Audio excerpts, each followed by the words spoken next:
أعوذ بالله من الشيطان الرجيم. بسم الله الرحمن الرحيم. والنجم إذا هوى ما ضل صاحبكم وما غوى وما ينطق عن الهوى إن هو إلا وحي يوحى. علمه شديد القوى ذو مرة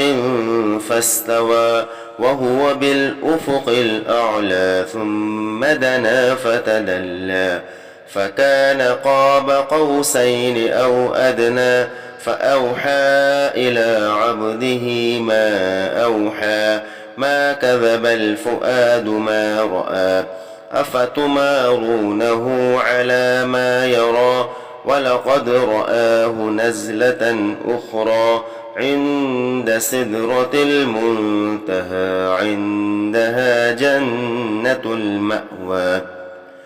إذ يغشى السدرة ما يغشى ما زاغ البصر وما طغى لقد رأى من آيات ربه الكبرى أفرأيتم اللات والعزى ومناة الثالثة الأخرى ألكم الذكر وله الأنثى تلك إذا قسمة ضيزى إن هي إلا أسماء سميتموها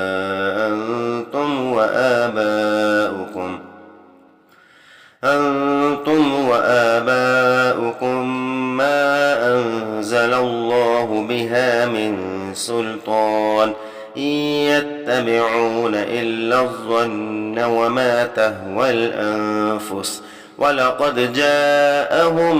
من ربهم الهدى أم للإنسان ما تمنى فلله الآخرة والأولى وكم من ملك في السماوات لا تغني شفاعتهم شيئا إلا من بعد أن يأذن الله لمن يشاء ويرضى إن الذين لا يؤمنون بالآخرة ليسمون الملائكة تسمية الأنثى وما لهم به من علم إن يتبعون إلا الظن وإن الظن لا يغني من الحق شيئا فأعرض عمن تولى عن ذكرنا ولم يرد إلا الحياة الدنيا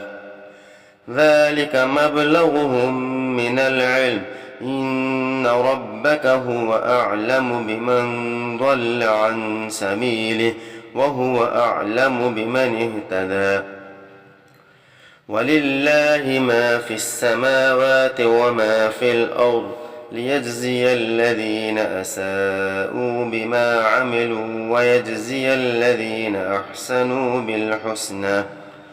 الذين يجتنبون كبائر الإثم والفواحش إلا اللمم إن ربك واسع المغفرة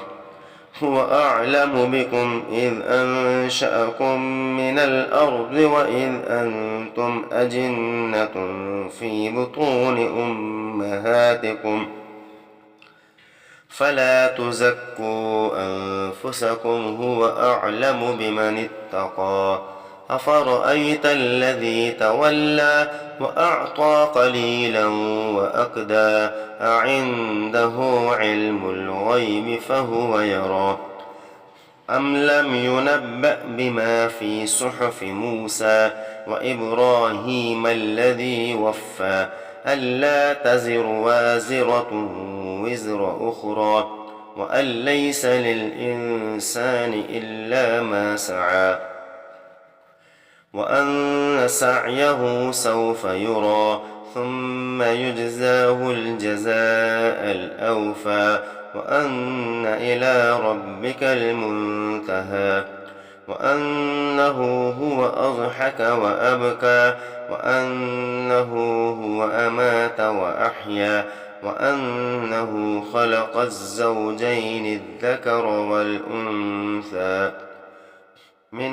نطفة إذا تمنى وأن عليه النشأة الأخرى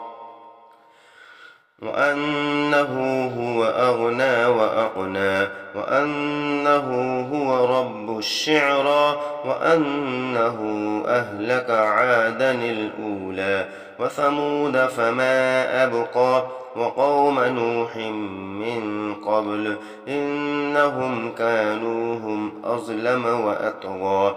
والمؤتفكة أهوى فغشاها ما غشى فبأي آلاء ربك تتمارى هذا نذير من النذر الأولى أزفت الآزفة ليس لها من دون الله كاشفة أفمن هذا الحديث تعجبون وتضحكون ولا تبكون وأنتم سامدون فاسجدوا لله واعبدوا